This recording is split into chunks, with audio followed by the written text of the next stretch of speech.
our objectives and approach. Биздин бүт аракеттерибиз асман шарынын туруктуулугу жана өзүн өзү камсыздай турган кылып курууга жумшалат. Бул шаар көмүртектин жана таштандылардын 0 белгисине барабар же 0дон да аз болгон шаар болуш керек.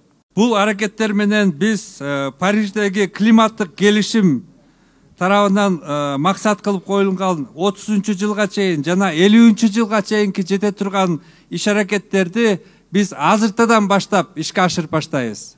Биз асман шаарын бул аймак үчүн гана эмес, дүйнө элдери үчүн өзүнө тартып тура турган шаар кылып курууга бүт аракетибизди жумшайбыз. Биз бул шаарды курууда өзүнө туруктуулугун жана эң алдыңкы технологияларды жана талаптарды колдонуу менен жашыл энергетикага негизделген, экологияга кам көргөн, сууну кайра иштетүү, санариптештирүүнү колдонуу, жаңы инновациялык чечимдерди кабыл алуу жана жаңы жумуш орундарын түзүү принциптеринин негизинде иш алып барууга белгилеп жатабыз.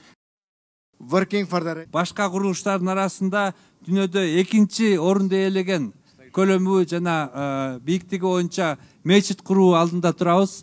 Андан сырткары бүт аймактагы эң чоң университет болгон аймактык ислам университети курулат. Ошондой эле биз бул жерди аймактын жана дүйнөнүн жашоочулары үчүн экинчи үйгө айланткантабыз. Бул жерде дүйнөнүн алдыңкы филантроптору экономика жаатында, социалдык жакта, маданий жакта жана башка тармактарда иштеген алдыңкы адистерди өзүнө тарта турган жашоочу шаарча курабыз. Андан сырткары биз азырынча дүйнөнүн эч жеринде жок болгон ислам музейин курабыз. Бул ислам музейинде дүйнөдө аз кезиккен Куран китептеринин уникалдуу экземплярлары сакталат.